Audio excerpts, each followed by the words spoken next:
80% of all businesses are the same. Yes. When you figure out the 20% that's different, you got a new business. It's just something that I live. It's just something that I live. Hey, hey, hey. It's just something that I live that this world don't live. It's just something that I feel that this world don't feel. I gotta keep it real. J.E. Get 'em. Welcome to another episode of Let Bob Podcast. It's your boy Ant. Got my main man Dave with us yet again. Today, we got a special guest for you. We're doing this particular episode on how faith inspires entrepreneurship in the Black community. We have none other than Pastor Watley. He's a senior pastor of Kingdom Fellowship AME Church in Maryland. He's here to talk to us about the journey of entrepreneurship, and we're going to get some advice from him. Sure. Well, listen, thanks so much for having me on, and I'm excited to share the space. If you really think about it, churches and pastors are entrepreneurs. We run small businesses. We're in the business of saving souls and changing lives and community. But just like every other business, we have to make sure that we are minding our P's and Q's, doing things in order, and making sure that we are always making sure that we're in line with our mission. And so one of the things that we try to train and teach our people is to be successful in any area, you need faith. You need faith in yourself. You have to have confidence that when you're making application, when you're striking out to a new market, that you're going to do it. Now, here's the thing. How do you have faith in yourself if you know yourself and you know that you're flawed, you're weak, you have challenges? You have to have faith in something other than, something bigger than, something beyond yourself. And that's why we believe that when you align your faith in God with your faith in terms of your purpose and what you're doing in terms of your business, or whether you're operating a nonprofit, whatever it is you're called to do, that when you align like that, that's when you really can actualize the native potential that's on the inside of you. So one of the things that we've been able to do as a congregation, we have about 5,000 members in Calverton, Maryland, right outside of D.C., is we've been able to not simply bring souls into the kingdom, we've also been able to empower many persons in our community. So now do we just created a new organization called the Kingdom Community Development Global Corporation. What that does is it feeds thousands of persons every week. In order for that to work, we have to actually recruit hundreds of persons to serve on a weekly basis. We're a nonprofit. I can't afford to pay everybody on payroll, which means I then have to have a value proposition that helps people to understand that the investment of your time, your energy, and your effort is well worth it because you're accomplishing a higher mission. Well, John Maxwell, who's a famous leadership guru, talks about the fact that nonprofit leadership is probably the hardest test of leadership, because if you're on payroll, I can fire you, I can promote you, I can incentivize you. But if I don't have a payroll, that means that I've got to find something else to give you that makes you feel like your effort is worthwhile. And so we're extremely proud of all of our persons who are serving to make the change in lives of people that are all around this area. And we believe that as people continue to find their purpose, they'll find their place in life. Awesome. I think when you think about ministry, I think people don't understand how aligned it is with entrepreneurship in itself, right? Because I'm listening to you and how you're having to lead. You sound just like a person who's building as an entrepreneur, you know, that same spirit. And so the question would be, like, how did faith play a role in your journey up to this point? Sure. And so that's a great question. So historically, we know that most pastors in the Black church have had to be entrepreneurs. Yes. So it's not an accident that most pastors, especially in the South, they'll be both the pastor of the church, they'll also may be the funeral home director, or they may own a barber shop or something else, because it's the same skill set. They're just being applied in different areas. I've had the opportunity to meet several CEOs of Fortune 500 and even 100 companies. One of them said, because he owns Einstein Bagels, he owns Ancestry.com. I said, and he started a global ministry of digital information. I said, now how do you get 3 different businesses like that? He said to me, 80% of all businesses are the same. Yes. When you figure out the 20% that's different, you got a new business. So my faith journey was very simple. I went to Howard University in undergrad, and I was on my way to law school, was going to make some money and live my happy life. And I was actually in the Republic of South Africa in a very impoverished place called Mabopane outside of Pretoria. It was very, very impoverished. And there's a statement that says, in America, we believe in God. in Africa, we depend on God. And I saw faith at a whole different level. And I heard for the first time clearly God said, you're not going to be happy until you do what I told you to do. I knew I was called up into them, but I was just, like I said, trying to go to law school. I stopped applying to law school. I started applying to seminary, and I haven't had a bad day since. So my approach for ministry is all about, like any other entrepreneur, creativity, about seeing opportunity where others have not and seizing upon it. And so at our church, one of the things that we are very committed to is not trying to depend the entire ministry just on what comes into the offering plate. So several years ago, the Lord opened up an opportunity for us to purchase a 125,000 square foot office tower. And so we did that. The FDA, the U.S. FDA is our largest tenant. They have 80,000 square feet in there. We did a $10 million renovation of that building, and then we finished renting it all out to the glory of God. So it's now 100% leased. And now that's passive income that comes to the church that then allows us to do more ministry without, again, having to depend solely on the offering. And so one of the things we choose to try to teach people is you don't ever discount what God can do when you open yourself up to new possibilities. That means you can't be stuck in tradition. You can't be stuck in what you've seen other people do. You've got to push the envelope and see what all it is God can do through you. So that's you dive into a really good point. So one of our pillars at Let Bob is ownership, right? We believe ownership is the key to one of the keys to bridging the wealth gap, right? And so to your point, by you all stepping outside of the box and looking for opportunities to own, now you create a stream of income that's circulating within, right? And so my next question would be, like, how does that affect you as a leader when you're building leaders too, right? How does the church and faith play a role in, like, getting new leaders to come and see this type of vision and this shift of mindset into ownership?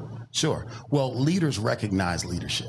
And so what's really interesting is a lot of the testimonies that come from our leaders is not just what God has done, but how excited they are about the leadership, the organization they see in their church. They're proud that they see a professional church that provides services at a high level, so that the expectation is, if I go to a restaurant, there's going to be somebody there to greet me. There's going to be good food. Everything's going to be organized. That's the same expectation, whether people realize it or not, they come to church with.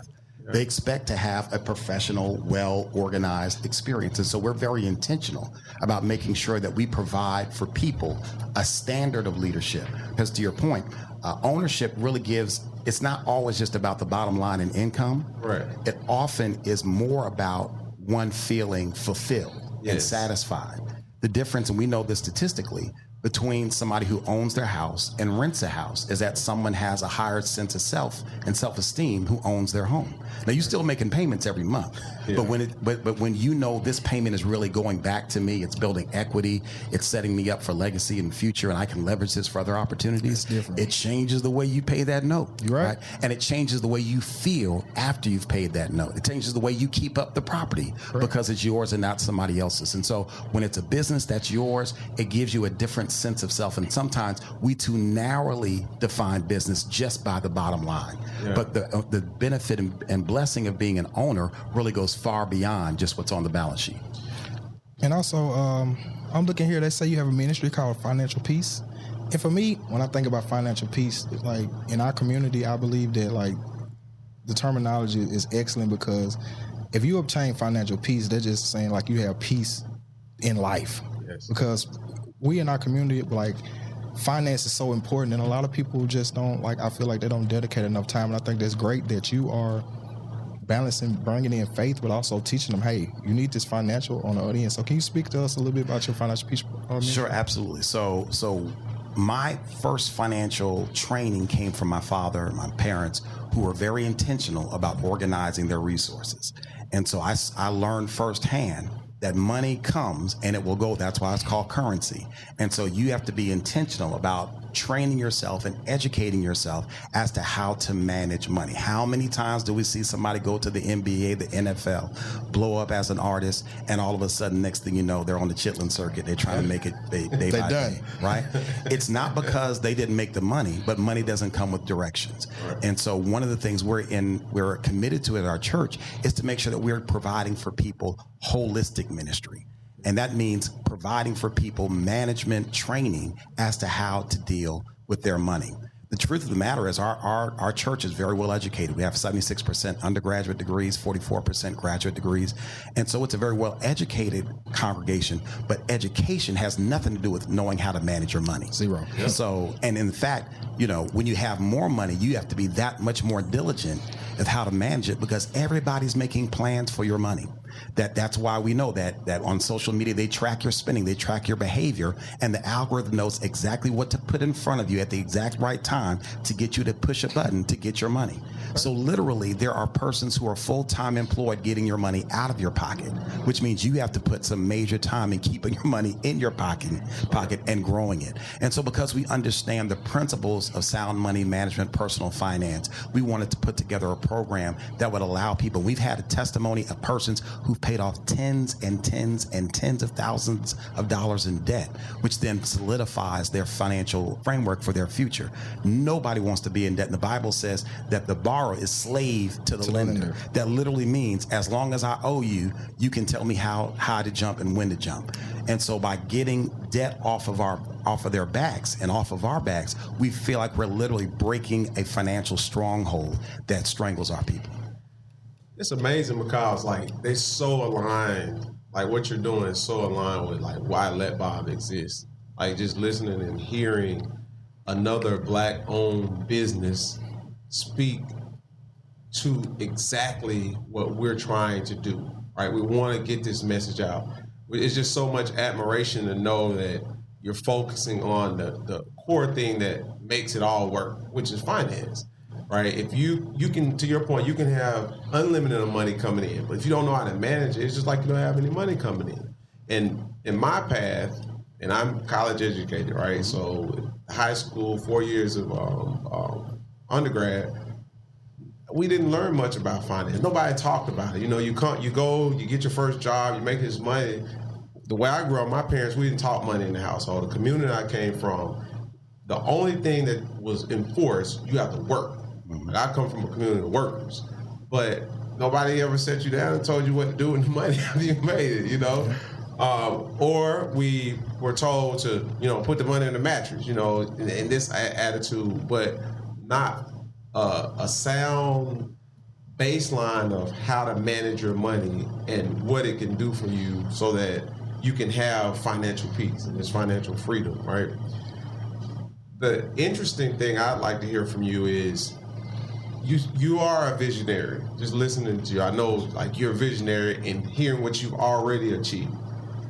A lot of times with visionaries, you have the vision in here, but the thing about a vision, no one can see it, right? So you have to have followers that believe in that vision. Can you talk to us, like what are some of the challenges or some of the, I say, pros and cons of how you maneuvered to getting people to follow your vision when it wasn't a thing, right? Sure, absolutely. Great question. Yeah. So the Bible says in the book of Daniel actually says, I alone saw the vision and the people trembled.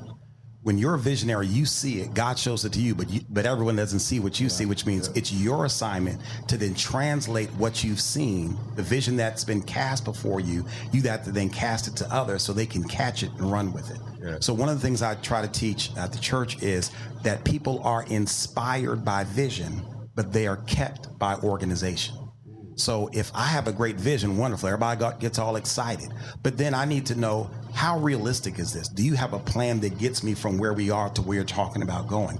And so the more organized I am, the more systematic I am in terms of laying out a plan, then it's credible. Then I see my next step. So if you say, listen, I want to do business with you, then my expectation is you're going to walk in and you have a plan already laid out.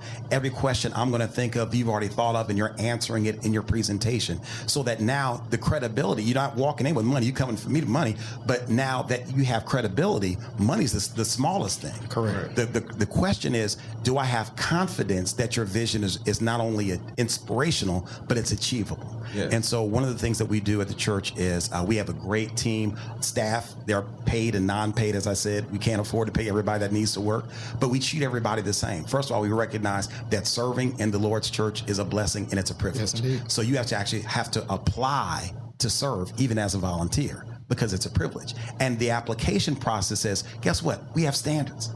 Right? You don't just come up in here and, hey, I feel like it, I'm going to be here. And if not, I was tired because I'm a volunteer. So we talk more about serving than volunteering, because volunteering sounds like if I feel like it, I can. Yeah, if I don't, that's on y'all. Yeah. No, so by having an application, that's organization. By having an application, that raises the standard. So without even speaking about my theory, you've experienced my practice of leadership. Right? And so now you're going to be inspired to be more accountable. And I like what you said about planning, organized, because that's me. They'll tell you, that's me 100%. I feel like if I have a plan and I'm organized, things can go extremely well, or we have a blueprint at least. So therefore, now if we kind of go off the roadmap, it's like, hey, we're supposed to be at point 3, but now we're at point 1. So therefore, you can readjust, bring your team back together, say, hey, team, we need to do X, Y, Z. So I think that's really dope. And another thing I want to ask you about is the Kingdom Network. You know, you got a summit coming up. So based upon that, I bet you got that planned out, right? So we're so excited about it. November 15th through the 17th, we're hosting our first Kingdom Leadership Summit. It's really going to be an opportunity for us to gather again leaders throughout the church, pastors and church leaders and persons who want to grow in their leadership. We're going to be coming to our campus. We just opened up this new Kingdom Worship Center in Calverton, Maryland. It was a $45 million project that we began and finished during the pandemic. Wow, that's amazing. And so the Lord's been great, and we've gotten so many requests from folks like, hey, we want to know the secret sauce. We want to know how you guys did it. And my thing is, listen, God has given me favor to get into a lot of rooms, and I want to keep the door open and bring somebody else to the table so they can learn what I've learned. And one of the things we're going to be talking about in the Kingdom Leadership Summit is, listen, don't allow labels to intimidate you away from the vision that God has given you, right? So you've heard the term before, megachurch. You'll never hear me use the term because I don't believe in it for a couple of reasons. First of all, a mega church is supposed to be a church that has 2,000 members on a week, right? Well, like Beyonce's worst album on YouTube got 2 billion views, right? So I don't get to use the word mega if she got 2 billion anything, right? Secondarily, though, we have 5,000 members. You heard me say that, but there's more than 1 million black people in the DMV, right? The DC Metro, Maryland, Virginia area. So, given the opportunity, I'm really a storefront church because there's more than 1 million black people out here. Now, if you're in a small town that only has maybe 15 to 20,000 black folks and you have 50 members, you actually have percentage more than I do. So you're probably the mega church than I am. So by helping people to reimagine and reframe their situation, you're able to see new opportunities where before all you saw was obstacles. That's the value of leadership. Because listen, when this podcast is over, somebody's going to go back to the same set of issues they had before they started listening. The difference is, did they hear something? Did they learn something that allows them to see with new eyes the same situation they were looking at before? So I have 3 master's degrees in leadership, right? And after I paid for each one, I was like, okay, that's a lot of money I put out. What did I get? Because there was nothing in my hand. Yeah. I didn't realize, though, my mind, my thinking had shifted. I started talking to business guys like you guys, and they were like, you sure you're a preacher? Because you talk like a business guy. Well, I did go to Georgetown Business School, but it wasn't just learning the language, it was learning a different way to think. And that's what this Leadership Summit is all about. So people can go to kingdom.global, www.kingdom.global, and sign up. You can be in person, you can be online. I'm encouraging everybody to check it out. I promise it's going to make an investment in you that's going to bring a big return. No, you said something huge, man. Your thinking drives your action, right? And I think we're all, black men, so we know what type of image they put out in social media and just in the marketplace in general about us, right? And so when you're maneuvering through the minutia of all that, it takes a really strong mentality to continue to fight. And like you said, the labels, it's almost, so unlike Dave and unlike you, I'm not as much of a planner. So I try to put structure around me to help me in that manner. But what I look at is I don't really care about the labels because I know this is God's work that I'm doing as well, right? And you said that early on. You said God chose you to do what you're doing. And I think that helps people when they understand they're doing what God made them to do. And so the labels don't matter. See, I answer to a higher calling. So we're doing this podcast. We've never done a podcast before. We just, never guiding it, right? But it was a part of God's plan, so that's why we're here. So that's more of my mentality around trying to understand my way of thinking in the areas where I'm weak, structure myself with team members to protect me, and where I'm strong, provide guidance and vision. And that's what I'm just soaking up you as you're talking. Absolutely. Well, listen, it's all about so teams. A great pastor, his name is Bishop John Bryant, made this statement. He said, if you can accomplish your vision by yourself, your vision is too small.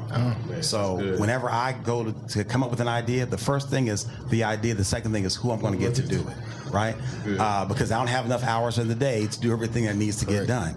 And so again, we have staff, we have volunteers, and then we have organization and accountability all built into the system so that we have a team of folks that are working together and we have fun. We run hard. We got smart people, and we have people who are committed and have the same vision. Listen, I can tell you right now, the Bible says, how can two walk together unless they agree? If you get connected with people who don't have the same values, don't have the same faith, I don't care how much money they have, how much resources they have, it can be transactional. You don't have to trust them. You can trust the contract, but you're going to need a contract because their values are going to come out, particularly in business. It doesn't take a long time. I've seen it time and time again. And so one of the things you're sharing about, as black men in this role, as we're trying to learn and grow, I was talking to a mentee yesterday, and I said, man, I saw you on social. Man, I saw you out there on the street, like just hanging. He's, well, I was trying to witness. You weren't trying to witness out there. I mean, you getting some feed and just hanging out, with your folks. You kicking it, And I said, listen, man, let me ask you a question. Who, that was on that corner with you went to your schools? You went to Howard, you went to great graduate school. Who was out there with you? Well, I ain't trying to act like I'm better. It has nothing to do with being better. I said, Jay-Z on that corner no more, right? And the guys who tried to go back, we saw a lot of them didn't make it back out, right? So it's not about you thinking you're better. You don't look down on people, so you don't have anything to justify, but you have to give yourself permission to let go of who you've been so you can become who God is trying to make you to be. You can't do both. Correct. Right? No, you valid, man. And being someone with access to someone like yourself, access to a mentor. Like I hear, so one common denominator with all successful people, they are either a mentor, have graduated to a mentor, or they have a mentor. Because the importance of, in my opinion, the importance of experience, especially experience by way of wisdom, someone who's already traveled the journey that you're trying to achieve, it's very impactful in anything you're trying to accomplish. But I think going back to what you said earlier, the labels that come with, especially black men, right? So you go and you get educated. You go to Howard, or you go, in my case, to the best black university is at FAMU. Bless your heart. Third best, arguably. But so you leave your circle of people you were friends with beforehand, and then you come back, and now he better than us now. So you have to deal with that mentality wise. And to your point, it's not healthy because you have more to lose at this point. Not that you're better, you just have much more to lose. That for me in my journey was very tough. That was a very hard crossover because these are the people that I grew up with too. And I want to be around them, but if you look in the room, who has all to lose if something goes wrong? And so I think in that journey, it's been really challenging. It's interesting I would like to know, as a minister, I would assume that would be twice as hard. Because on one side, the business aspect of things, but on the other side, faith is always challenged because of the labels they put out in the marketplace, right?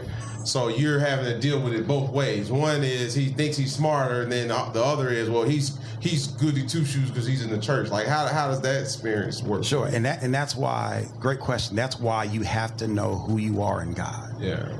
I say it all the time to freshmen going to any school, Howard or any of the lesser schools, which is,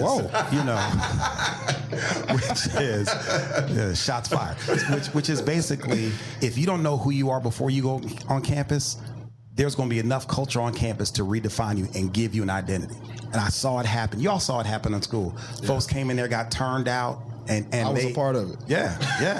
And so either they, joined a fraternity or sorority, or, got into the weed club, or whoever it was, they got into something and never really got out of it. Right. That doesn't change even after undergrad, or they never went to school. It's part of life. And so as a minister, one of the reasons I didn't want to accept my call, I'm a third generation preacher. And I knew that people act like there's two different Bibles, one for the preacher and one for everybody else. Yeah. And I was like, yeah, I'm not trying to. And matter of fact, when I married my wife, I told her, listen, marrying a preacher is like marrying a celebrity without the money or the power. Like, everyone's going to look at you, judge you, have something to say about you. And you just have to be okay with who you are, what God has called you to do, and be good with that, because you're never going to please people. Part of the challenge of leadership is recognizing that at the end of the day, you may have to stand on your own. That's why you have to have a faith relationship. So if you're a CEO, if you're a pastor, if you're just a parent, you have to know that what you've done is going to be sufficient, and you don't answer to other people. Yeah, that's deep, because like you say, just going back to like when you move into a new situation like a freshman in college, right? You're going to have everyone coming at you from every different angle trying to persuade you to come, hey, let's do this, do that, do that. And you need faith, because like you say, if you don't have any boundaries, these takers are going to do what? They're going to take. They're going to take. And that's real important. Yeah. Nah, takers, they're definitely going to take, because if you don't look at when you're around on that corner and when you're with those guys or whatever, they're not going to look at it. In fact, it's so crazy in our community. Most times, to your point, when you do go back, you don't make it out. Like R.P. Young Dolph. I don't know if you're familiar with that story, but he's at home. Like, in my opinion, that should be the last place something should happen to you. They should be trying to protect you. So, like our last guest, Kobe, was saying about me, like, how do we get behind you and protect you when you are a light of what can be achieved, for us, right? And so that's why Let Bob is so important, man. Like, for us, it's just like, how do we get more people like you highlighted, right? So why is it not that you are being talked about nationally on a frequent basis? A young man, a young black man making this type of impact to other black families and building this empire. Never hear about it. But we know who got drafted last week, or we know who the hot college ball player is. And then all this stuff is designed to keep us thinking that we can't and keep us divided. Yeah. And part of that is strategic as well. Yeah. So, there are guys, and I'm not mad, and there are guys who live their lives on social media and live for social and have built great platforms. Yeah. And that's great. They have hundreds of thousands of followers. I've chosen to make my energy and make my investment in other places. Right. In business, oftentimes you'll see folks who are plenty flashy, right? And there's not much behind the flash. Correct. And then I've met billionaires who are driving Toyota Priuses. Yeah. And I was like, oh, I get it. Yeah. So what I've learned over time, when I was younger, I thought, oh, okay, so it's all about looking powerful, important, prosperity. But the longer I've lived, the more I've discovered the folks who really have power, the folks who really have money, the folks who really have influence, they don't advertise. Right. You want to play it low because you don't want to take on undue attention. Right? Because, okay, so I got the latest whatever, and I got 22s, and they're spinning there, and the chrome kit. Great, wonderful. So now everybody is looking at you. The vultures are looking. Right. Yeah. And so now, right, we're born looking like our parents, we died look like our choices, right? Yeah. So you chose to flash, and now you get some of the burn that comes with it. So that's one of the things we're trying to do at the Leadership Summit. We're looking at truly trying to provide a platform for people to come and learn and to excel in their leadership. So once again, Kingdom Leadership Summit, November 15th through the 17th, welcoming everybody to be with us in person or online. All right. Well, man, it's been a pleasure. The knowledge, the wisdom, and just the confirmation of just this is where we're all supposed to be.